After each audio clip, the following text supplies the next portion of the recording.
The Minnesota State Senate passed a bill to legalize marijuana on Friday afternoon. 34 ayes and 33 noes. The bill is passed and its title agreed to. Senate and House members still need to iron out details in the bill before a final version of it is given to Governor Walz for his signature. Here's a bit of the debate before it passed the Senate on Friday afternoon. Here in Minnesota, okay, we're going to be 23rd out of the United States to legalize adult use cannabis. So we have a lot of case studies to look at. And we know that in states that have legalized cannabis, it doesn't affect crime rates. They don't go up, they don't go down. They're just pretty much the same. It's had no effect on traffic accidents or fatalities.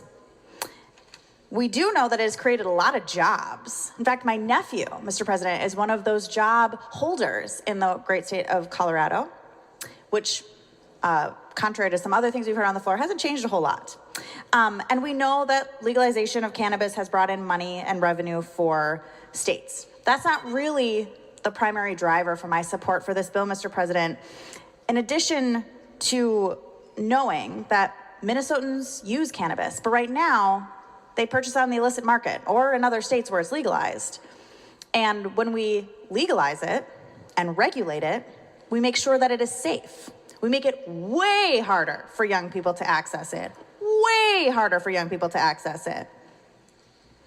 But really, there was a question asked earlier, Mr. President, that does this bill do more harm than good? The harm on the prohibition, the harm to communities, particularly communities of color, has been immense.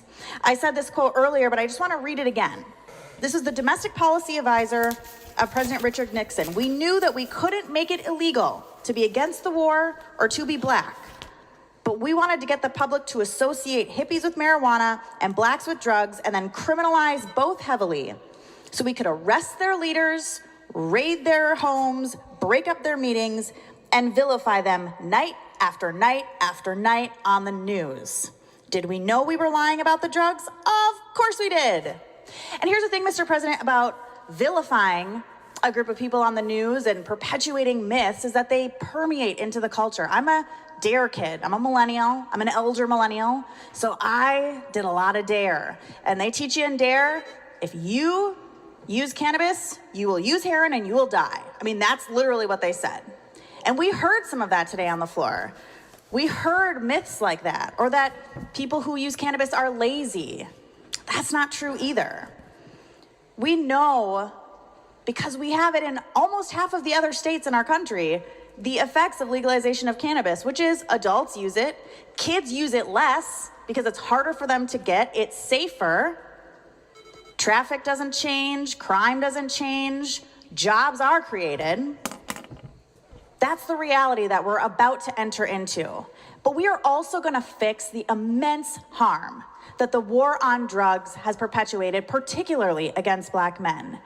Because when we talk about the vilifying night after night after night on the news, that led to incredible policing and over-policing of communities, the arrests and removal of fathers and mothers from their communities, incarceration where corporations made money off the incarceration of those people, charging them money to call their kids or get ramen packets out of the commissary.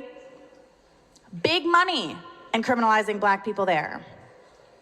We know that in states that have legalized adult use cannabis that there have been reductions in rates of opioid overdose and opioid-related hospitalizations.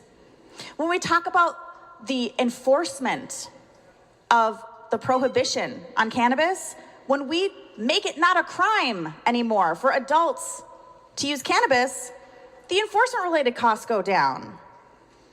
The safety of our kids increases. We get to fix the harm. So, Mr. President, I think this legislation is going to be a real hit with Minnesotans. I really do. It's time for us to stop bogarting on this issue, weed out these outdated laws, and I'm going to be blunt. The reason why we need to pass this legislation is because Minnesotans are adults. Again, Minnesota Senate passes a bill to legalize recreational marijuana. A final version of it will be ironed out in conference committee. Neil Carlson, iNewZ TV.